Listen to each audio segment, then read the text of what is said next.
Sejam bem-vindos. Começa agora mais um jogo económico. A partir de agora pode seguir-nos no site e nas redes sociais do Jornal Económico, mas também na Bola TV e agora em formato podcast. Berlim, Colónia, Munique, Frankfurt, Hamburgo, Dortmund, Leipzig, Gelsenkirchen, Stuttgart e Düsseldorf.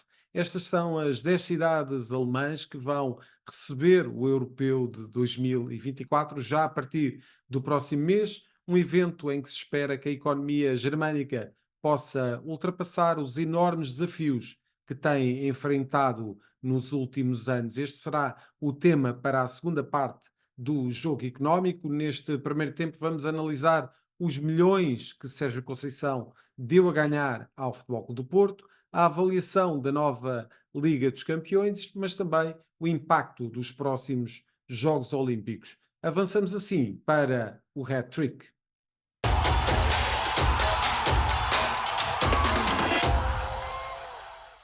Lançamos para debate três números que marcaram a semana, mas antes, naturalmente, apresento o Jorge Faria de Sousa, é o nosso comentador e vai estar na análise destes temas que trazemos para debate. Jorge, mais uma vez, Obrigado. o obrigado. Vamos começar com o primeiro número do hat-trick, que é o 900 milhões. É um número que já veio ao hat-trick, mas que vamos recuperar para uma análise posterior e que se impõe relativamente àquilo que é a atualidade. Os 900 milhões são precisamente as receitas que Sérgio Conceição proporcionou ao Futebol Clube do Porto. Estamos a falar de receitas referentes a verbas que vieram da UEFA, mediante resultados nas provas europeias, Liga Europa e Liga dos Campeões, mas também a verbas relativamente a transferências, nomeadamente a valores que a Futebol Clube do Porto SAD recebeu por ter transferido jogadores na vigência de Sérgio Conceição. São praticamente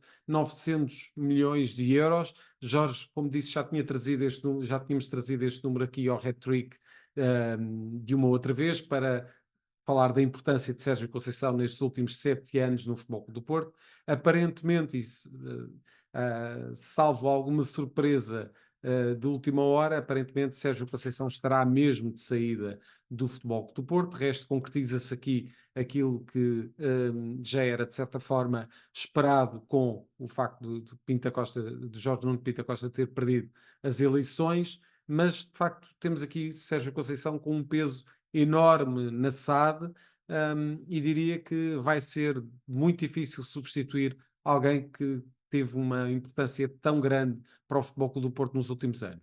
Sim, antes de mais agradecer-te, José, agradecer a todos os que nos estão a acompanhar. Eu já o tenho vindo a dizer, eu acho que Sérgio Conceição nos últimos anos foi o grande ativo do Futebol Clube do Porto.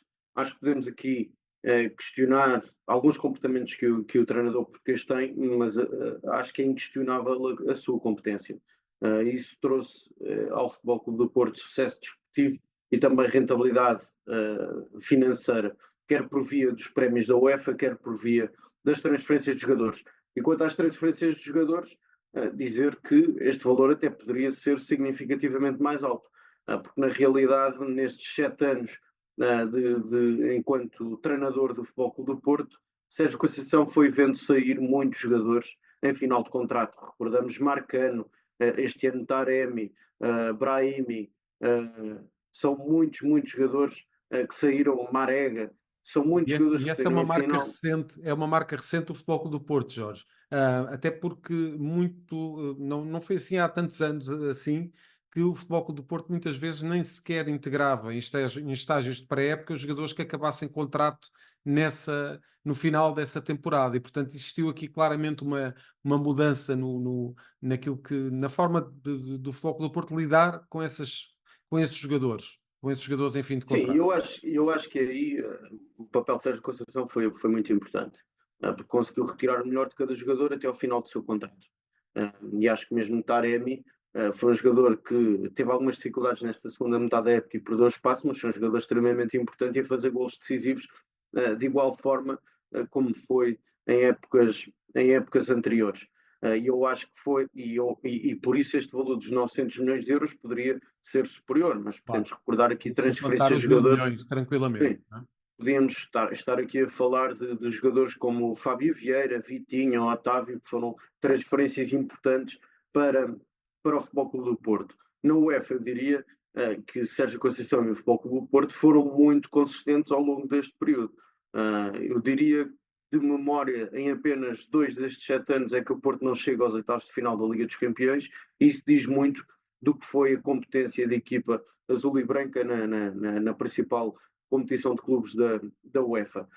Acho que agora, e nós estamos a gravar uma quarta-feira, portanto deixar esta ressalva para quem nos está a ouvir, nós estamos a gravar uma quarta-feira, ontem tomou posse da SAD André Vilas Boas, quando recebeu a taça de Portugal conquistada no último fim de semana, as palavras foram claramente em tom de despedida para Sérgio Conceição. E, portanto, eu acho que estará o anúncio por horas para ser oficializada essa saída do treinador. E eu acho que, olhando para o futuro, é fundamental a escolha do treinador para André Vilas Boas. Eu diria que é um dos grandes desafios. É certo que vai viver com dificuldades financeiras, como sabemos também, questões de tesouraria em prazos curtos para resolver também, mas eu acho que é fundamental a escolha do treinador para o sucesso desportivo e também indiretamente para as contas do clube, porque se for um treinador que consiga ter rendimento desportivo, rentabilizar ativos para poder o Futebol do Porto fazer grandes operações, acho que essa escolha é absolutamente determinante, e eu diria que é o primeiro grande teste de André Vilas Boas, sendo que o Sérgio Conceição deixa aqui uma marca muito forte pelo número de títulos, pelo número de jogos. É o treinador com mais jogos, ou o segundo treinador com mais jogos na história do Futebol Clube do Porto, conquistou muitos títulos, e porventura não teve se calhar os plantéis mais competitivos da história do Futebol Clube do Porto. E eu acho que se olharmos para os plantéis que o Sérgio teve, para os títulos que conquistou, acho que é uma passagem extremamente positiva, independentemente de todas as outras suas características, a chamada azia. Pós-jogos, quando as coisas não correm bem, e até o comportamento no banco, mas eu acho que a sua competência enquanto treinador nunca estará posta em causa. De resto, nesta análise que nós fizemos, que o Jornal Económico fez, deu para perceber que em todas as épocas em que Sérgio Conceição esteve no Futebol Clube do Porto, o investimento foi sempre mais baixo do que o valor que foi arrecadado em transferências, e em termos de divisão, falámos há bocadinho, dividimos os tais quase 900 milhões de euros em dois itens. Só para detalhar, 350 milhões relativamente àquilo que são as receitas provenientes da UEFA e 533 milhões relativamente às transferências de jogadores. E, Sendo que portanto, o Porto gasta 280 milhões em transferências nesse período, e portanto é cerca de exatamente, quase exatamente. metade do que aquilo que acabou por conseguir encaixar em transferências acabou por ser investimento no plantel, com algumas transferências que falharam naturalmente. Há aquela outra questão dos 4 jogadores que foram colocados a treinar à parte e a trabalhar à parte do plantel, que é outra situação para André Vilas Boas resolver, mas claramente este sucesso também em termos financeiros, embora o Porto, como sabemos, esteve sob a alçada de fair play financeiro, está com muitas dificuldades em termos financeiros, mas não teve que ver com a competência do treinador, e por isso aqui, mais do que uma vez eu disse, e fui dizendo que Sérgio Conceição era o principal ativo do Futebol Clube do Porto. São muitos, de facto, os desafios que se colocam ao Futebol Clube do Porto, como de resto temos trazido neste jogo económico para análise. Passamos para o segundo número do hat-trick, que é o valor de 4,4 mil milhões de euros, é a valorização da nova Champions League, que vai se iniciar no início da próxima temporada. E isto, Jorge, para falar um pouco daquilo que vai ser a participação portuguesa. O Sporting já está naturalmente apurado pelo facto de ser o campeão português, vai apurar-se diretamente para a fase de grupos, mas estávamos aqui à espera de alguns resultados noutras ligas para perceber se o Benfica poderia beneficiar com essa conjugação. Vai beneficiar, vai entrar diretamente também na fase de grupos da Liga dos Campeões, e essa é de facto uma excelente notícia para o futebol português. Sim, é uma boa notícia para o futebol português. Acaba por ter 2 representantes no novo modelo competitivo da Liga dos Campeões, com 32 equipas, como já aqui temos vindo a referir, grupos de 8 equipas, ou seja, o Benfica vai ficar no pote 2 e o Sporting no pote 3, e cada grupo irá ser composto por duas equipas de pote 1, duas equipas de pote 2, duas equipas do pote 3 e duas equipas do pote 4, sendo que os 8 primeiros se qualificam para os oitavos de final da Liga dos Campeões. Entre o oitavo e o 14º irão disputar uma espécie de 16avos de final, um play-off de acesso aos oitavos de final e, portanto, mais 2 jogos de Liga dos Campeões, além dos outros 8 até esse momento já disputados na competição, e as últimas equipas, ou seja, os últimos 8 classificados, ao contrário do que acontecia habitualmente, em que haviam equipas que poderiam cair para a Liga Europa, isso deixa de acontecer e, portanto, os 8 últimos clubes ficam fora das competições europeias para o que faltará disputar dessa temporada. Este novo modelo competitivo traz aqui um reforço de verbas e de prémios associados. Há uma valorização pela entrada direta na fase de grupos, há também uma valorização de prémios por vitória em cada jogo, há também um maior número de jogos e, portanto, as receitas que irão os clubes tendencialmente encaixar, seja pelos prémios diretamente ou de bilhética e de receitas televisivas, serão superiores. E eu acho claramente que este novo modelo competitivo, embora já estivesse a ser estudado há muito tempo, eu acho que tem muito que ver também, e até esta nova forma de distribuição dos prémios, acho que tem muito que ver também com aquela sombra da Superliga Europeia. No fundo, vai ser um grande desafio para os clubes portugueses, embora eu acho que quer Benfica, quer Sporting, tem que ter sempre como objetivo, pelo menos passar àquele play-off de acesso depois aos oitavos de final, e isto é, ficar entre os 8 entre o oitavo e o 24º, que dará acesso a continuar na principal prova de clubes da UEFA. Agora, claramente, olhando para este novo paradigma da Champions League, e trazendo também aqui o Futebol Clube do Porto, que fica fora da Liga dos Campeões, sabendo as dificuldades financeiras que tem, eu acho que os outros 2 clubes, quando preparam uma nova temporada, tendo já garantido o acesso direto à fase de grupos, têm aqui uma fonte de receitas muito significativa que permitirá ter um plantel mais competitivo. E a pena é que não tenhamos o terceiro clube também com entrada direta na Liga dos Campeões. Era um bom sinal, era sinal que a Liga Portuguesa estava posicionada num lugar que fosse mais interessante até financeiramente para os clubes portugueses. Estamos já na fase final deste hat-trick, mas ainda temos mais um número para analisar. É de um grande evento esportivo que vai acontecer também este verão, e estamos a falar dos Jogos Olímpicos. O número são 5 mil milhões de euros, são as receitas estimadas dos Jogos Olímpicos que se vão realizar em Paris para as contas públicas do Estado francês. E aqui, Jorge, para dar uma nota, temos aqui um minuto para fechar este hat-trick, mas falar um pouco daquilo que vai ser um dos grandes eventos deste verão, num verão que vai ser absolutamente incrível em termos desportivos. Sim, Campeonato da Europa, Copa América, também Jogos Olímpicos, que é o maior evento desportivo, se quisermos, a par do Campeonato do Mundo de Clubes. Os Jogos Olímpicos são um grande evento desportivo à escala mundial.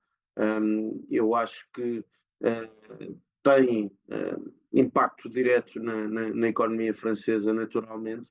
Eu acho que o que há aqui a registar, e este impacto nas contas públicas, é também preciso ter em conta também o investimento que o Estado francês fez para poder receber os Jogos Olímpicos e, portanto, nem tudo será só receitas ou nem tudo será lucro.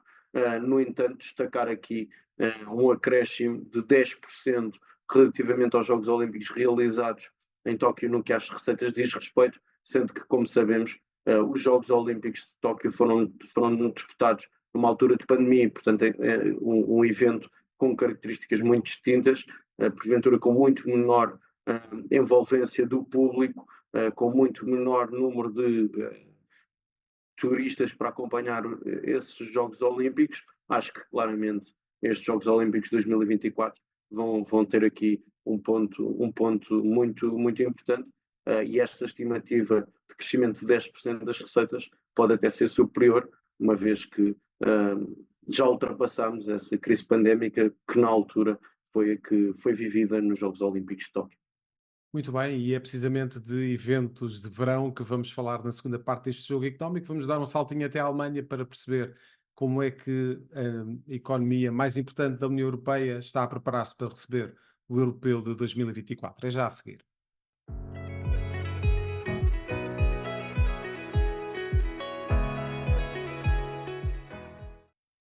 Estamos de volta para a segunda parte deste jogo económico. Aí está o Europeu de 2024. Mais de 3 décadas depois, a Alemanha volta a receber um dos eventos desportivos mais aguardados do ano, com as melhores seleções europeias em busca do tão ambicionado troféu. Que desafios se colocam à organização, tendo em conta os grandes reptos que têm sido colocados à economia alemã nos últimos meses? Esse vai ser o tema em debate nesta segunda parte do Jogo Económico, em que vou contar naturalmente com a presença do Jorge Faria de Sousa e apresento então a nossa convidada para esta segunda parte, que é precisamente Ulrika Bonet, é responsável máxima do turismo da Alemanha para Espanha e Portugal.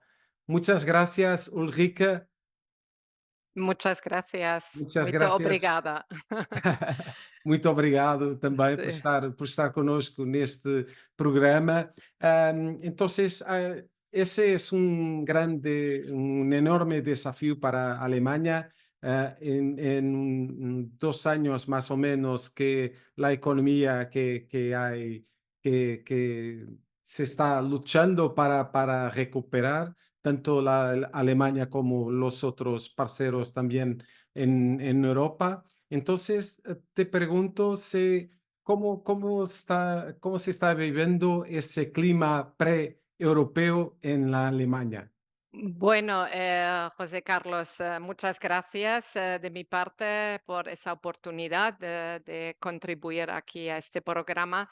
Pues efectivamente hay mucha expectación, especialmente en este caso como Alemania es la ciudad o el país anfitriona. Entre el 14 de junio al 14 de julio, ¿no? Y este evento contará con la participación de equipos de procedentes de 24 países, por lo tanto, el esfuerzo es especial para los Un grande europeo, Cin ¿no? claro, son 51 partidos, Sí, que se van a jugar y se supone que atraen como 2,7 millones de visitantes a los estadios, ¿no? Pero también incluidos, lógicamente, los propios alemanes, pero, de toda Europa. Y luego también muchos irán, aunque no puedan entrar en los estadios porque no han podido adquirir una entrada o porque simplemente no les interesa, porque van en familia y el esfuerzo económico a lo mejor es superior. Entonces viajan a Alemania para disfrutar de este ambiente y calculamos otros 7 millones de visitantes europeos en este caso. sí. Que Mm, nosotros vamos a tener los partidos en Berlín, Colonia, Múnich, Frankfurt, Hamburgo, Dortmund, Leipzig, Gelsenkirchen, Stuttgart y Düsseldorf. Son correcto. ciudades con una experiencia muy grande en lo turismo, de recibir muchos millares de turistas por el año. ¿Cómo se está conjugando toda ese frenesí pre-europeo en estas ciudades que ya están preparadas? Yo he estado en 2006, un poquito antes de la realización de lo mundial en Alemania, que ha estado en Frankfurt precisamente, y lo he visto una tremenda un tremendo afinco y un entusiasmo muy grande para recibir un evento de esa envergadura, ¿no? Sí, desde luego, ¿no? Como dices, es un evento de una gran envergadura, como pasa con este tipo de acontecimientos. Por lo tanto, tiene su impacto en lo económico y también en lo social. Y has mencionado el año 2006, ¿no? Sí, Que para nosotros este acontecimiento deportivo ofrece un gran potencial para seguir promoviendo la imagen positiva de Alemania como destino de vacaciones. Se analizaron en aquel año 2006, pues que fue un poco el verano del cuento de hadas en el 2006, que aumentó entonces un 4,7 millones de turistas en comparación del año anterior. Pero no solamente este impacto económico, sino, como decía, de imagen. Es muy importante para un país, para un destino en este caso, porque desde entonces se puede ver cómo la imagen de Alemania como país, como destino turístico, ha tenido un momento de inflexión brutal, ¿no? Este famoso índice de marcas nacionales de Anhalt, no sé si lo conocéis, el National Brand Index de Anhalt Ipsos, que hace una comparación entre 60 naciones en todo el mundo. Alemania desde aquel año 2006 se ubica en el puesto 3. Ha estado sí. entre el puesto 1 también algún año, pero quiero mencionar o destacar que precisamente aquel campeonato mundial del 2006 ha cambiado totalmente la imagen de Alemania y nos beneficiamos en este sentido como destino turístico.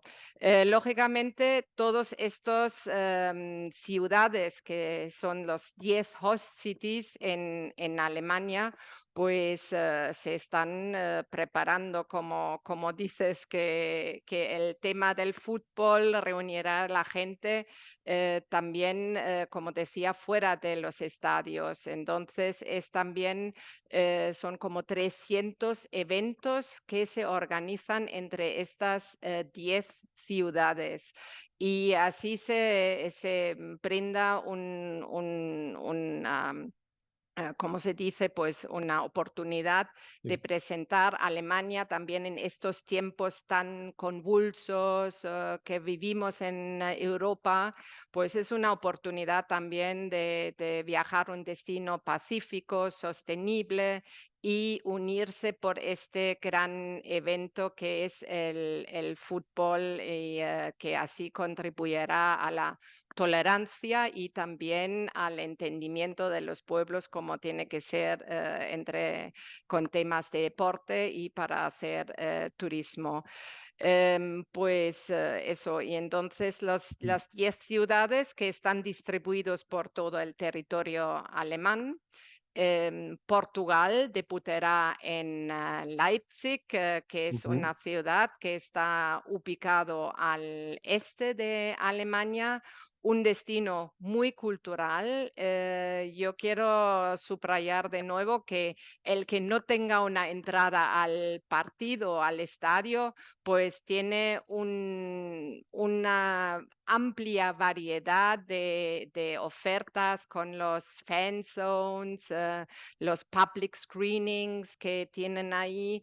Pues también en Leipzig precisamente, pues tienen ahí en el Augustusplatz, tienen que es un poco el punto de Ujú. encuentro ahí, ¿no? Donde se esperan los hinchas de Portugal contra Sí. los de la República Checa y en Leipzig seguramente habrá una gran fiesta cuando ahí debutará Portugal el 18 de junio. Ujú. Todos los motivos son buenos para visitar Alemania y Leipzig, pero que lo fútbol es muy, muy belo. Mm, Entonces voy a hablar un pouco com o Jorge.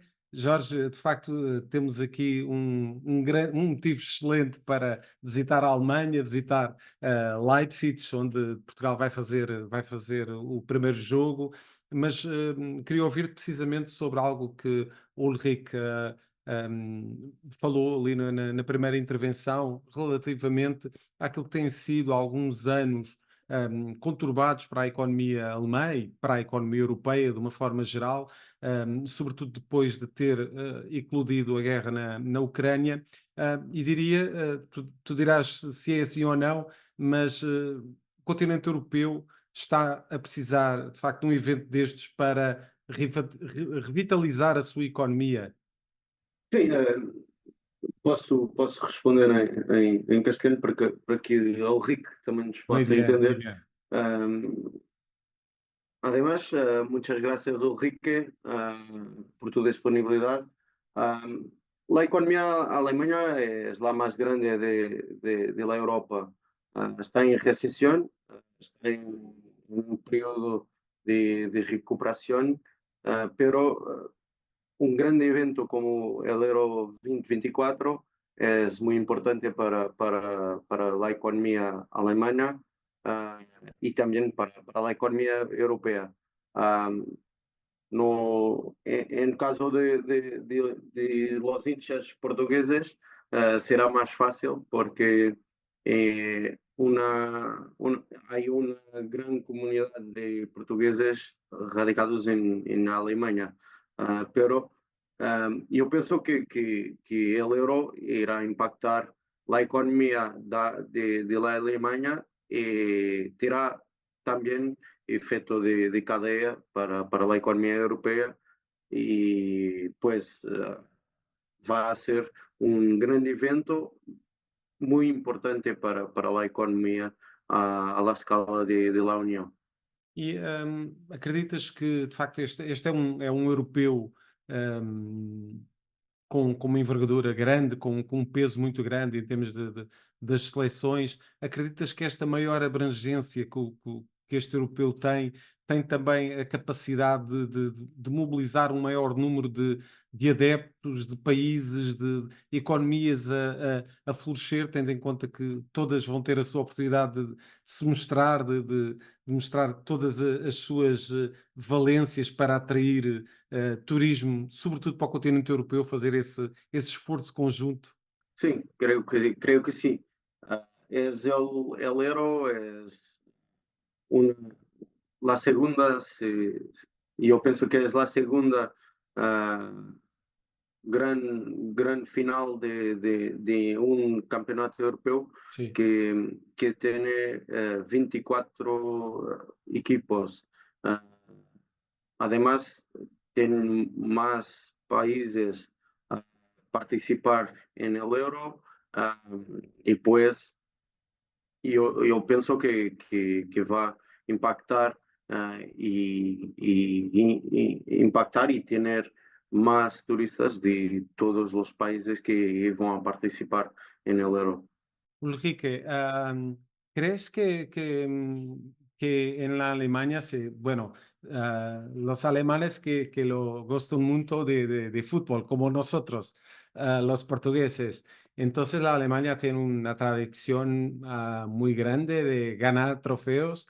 En Portugal tenemos la famosa cita que es que en lo final se gana a la Alemania. Entonces, todos los equipos lo pueden jugar bien, pero que en lo final gana Alemania. ¿Se va a hacer así también en ese europeo? ¿En lo final va a ganar a Alemania? ¿Cómo crees que vaya a ser?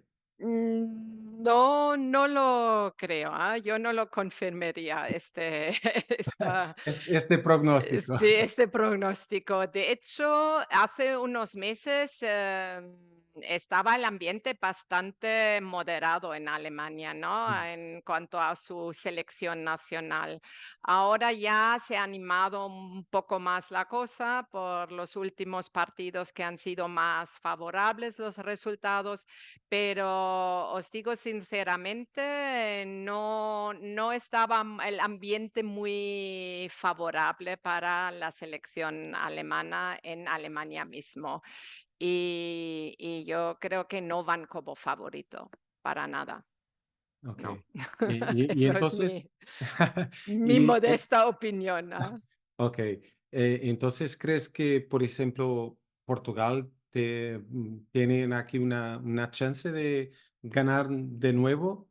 Sí, yo pienso que sí, claramente.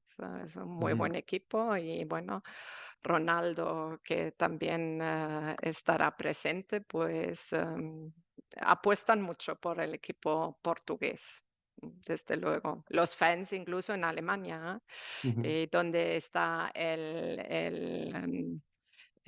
donde se ubican en Renania del Norte-Westfalia, ¿no? Donde tienen su base, el equipo, donde también estarán las hinchas cerca de Gütersloh, donde estuvieron ya en el 2006 también, están en el mismo lugar, lo cual es muy positivo. Yo creo que tienen ahí ya un gran apoyo el equipo portugués.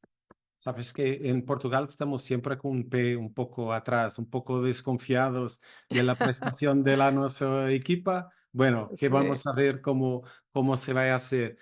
Mm. Ulrike, te quería preguntar también, como responsable máxima del turismo de Alemania para Portugal y España, ¿cómo ha sido, en los últimos años los portugueses están cada vez más interesados en hacer turismo en la Alemania? Sí, pues hay una muy buena coyuntura desde el emisor portugués. La verdad es que eso yo pienso que primero, gracias a las buenas conexiones aéreas, que además se han recuperado de manera muy favorable después de la pandemia, que no es el caso, por ejemplo, de España. Y en segundo lugar, entre Portugal y Alemania siempre había mucha relación a nivel pues, de economía, de negocios.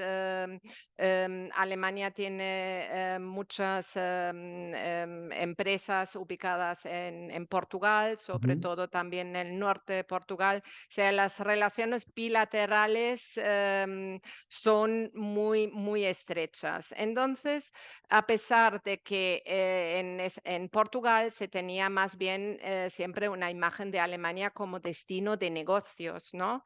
Sí, sí, Em, Esto ha ido cambiando en los últimos años y han aumentado los viajes vacacionales de portugueses hacia Alemania, porque yo creo que precisamente a través de estas relaciones bilaterales de negocios, ahí estos viajeros de negocios han descubierto Alemania también como un destino vacacional, luego lo cuentan en su entorno familiar, social, de amigos, etcétera, y es un poco, digamos, el word of mouth y también este segmento que se ha establecido que es el pleasure. Y así aumentando el flujo de viajeros por motivos vacacionales desde Portugal a Alemania y de tal modo que en el año 2023 ya superamos las cifras del 2019, o sea, prepandémico, ujú, y son unas 600.000 pernoctaciones que han realizado los portugueses en Alemania el año pasado. Así ujú. que es muy favorable esa coyuntura, estamos muy contentos. ¿Y qué destinos son más procurados por los turistas portugueses en Alemania? Es más el sur, sea Ujú. Múnich, también la Selva Negra, ¿no? Foresta Negra y con Stuttgart, sin duda también precisamente viene por esos lazos de negocios y familiares que todavía residen ahí, tal vez. Y luego también Hamburgo es un destino muy, muy solicitado y también Berlín, por supuesto. Ujú, Pero lo positivo es que también se van descubriendo destinos fuera de las grandes centros urbanos, como ujú, yo lo llamaría.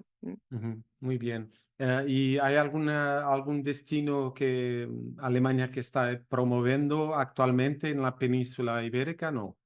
Sí, sí, tenemos una campaña que es el patrimonio UNESCO. Uhum. Alemania es el tercer país a nivel mundial con la mayor densidad de patrimonio UNESCO y tal vez estos son aspectos que se desconocen, ¿no?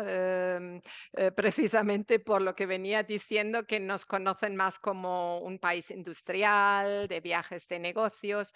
Pues no, tenemos este patrimonio y lógicamente está distribuido por todo el territorio alemán y esto se ofrece muy bien de combinar también un destino urbano con algo más rural, porque muchos atractivos o sitios del patrimonio de la humanidad no están precisamente ubicados en las grandes urbes, sino más bien también en ciudades secundarias o incluso, como digo, en áreas rurales. Y eso nos gusta que la gente lo vaya descubriendo y combinando pues un destino urbano con algo más de naturaleza. ¿Mm? Muy bien, todos los motivos son buenos para visitar Alemania las próximas semanas que vaya a ser ainda mejor con la organización de lo europeo de 2024. Ulrike Bonet, mucho obrigado por estar con nosotros aquí y quién sabe, lo puedes volver para contar un poco cómo ha sido esa experiencia de lo euro en la Alemania, en el retorno. Muchas gracias, Sí, Ulrike. muy obrigada. Estamos ansiosos por recibir muchos, muchos portugueses en Alemania este verano, Que para vaya a ser que una sí, fiesta fantástica. sí, sí, muy Muito obrigada. obrigada, Dankeschön. E Bitte. vamos então passar para a terceira parte do jogo económico e para as escolhas desta semana. É já a seguir. Estamos de volta para a terceira parte do jogo económico, para as escolhas desta semana. Jorge, queres começar precisamente pela figura que é o futsal português? Sim, para quem nos acompanha, muitas vezes trago aqui o futsal, e eu acho que há aqui uma alteração de paradigma no que à luta pelo título diz respeito. Há claramente aqui um Braga, que já venceu a Taça de Portugal e foi o seu primeiro título na modalidade de futsal, da história do clube esta temporada, na luta com o Benfica na meia-final. Curiosamente, o Braga venceu no Pavilhão da Luz o jogo 1, e agora o Benfica vê-se obrigado a vencer os dois próximos jogos para estar na final, e na outra semifinal estará o Sporting, que venceu os Leões de Porto Salvo num jogo difícil, mas acabou por vencer e, portanto, tem duas oportunidades para fechar no Pavilhão João Rocha esse acesso à final. Eu diria o Sporting é favorito, mas do outro lado está uma semifinal claramente 50-50. E se olharmos para os investimentos de Sporting, Benfica e Braga, há aqui de facto uma enorme diferença depois para os outros clubes, e destacar sobretudo esta entrada do Braga na luta pelos troféus, no contexto do futsal português, que tem uma equipa muito experiente, muitos jogadores já com passagem pelo Benfica, nomeadamente, e com o ex-treinador do Benfica também, Joel Rocha. No lado do Sporting, mantém grande parte da equipa e mantém Nuno Dias há mais de uma década. Eu diria que tem tudo para ser umas grandes jogos da semifinal e depois uma grande final à melhor de 5, sendo que essa final entre Benfica e Braga é imprevisível. Dizer também que já na última época o Braga tinha vencido no Pavilhão da Luz e depois o Benfica venceu os dois jogos em Braga. Veremos o que é que ditará a final este ano, sendo que do outro lado, como disse, o Sporting é favorito a vencer os Leões de Porto Salvo. E a época já acabou, mas os golos de Gyökeres ainda são contabilizados, não é, Jorge? O teu número para esta Sim, um semana estudo, são 82 mil euros. sim, 82 mil euros, é um estúdio da Sportingpedia. Cada gol de Victor Gyökeres terá tido o custo de cerca de 82 mil euros, mas para vermos a diferença, trazer aqui o número de Mbappé, que neste ranking é o jogador com o maior custo por gol marcado, são 2.660.000 euros sensivelmente, seguido por Erling Haaland, Kane, Lautaro Martínez, todos com valores muito significativos. o último desta lista acaba por ser um jogador que foi uma das grandes surpresas na Bundesliga esta época, do Stuttgart, Guirassy, que teve um custo muito próximo daquele que apresentámos de Vitor Gyökeres. São os dois últimos nesta lista, liderada por Kylian Mbappé, que será uma das novelas do mercado de transferências deste verão. Veremos quando é que será apresentado no Real Madrid, isto se for para o Santiago Bernabéu. Muito bem, Jorge, muito obrigado pela tua Muito análise. obrigado. O Jogo Económico fica por aqui, voltamos para a próxima semana, sempre com os números que contam dentro e fora das 4 linhas.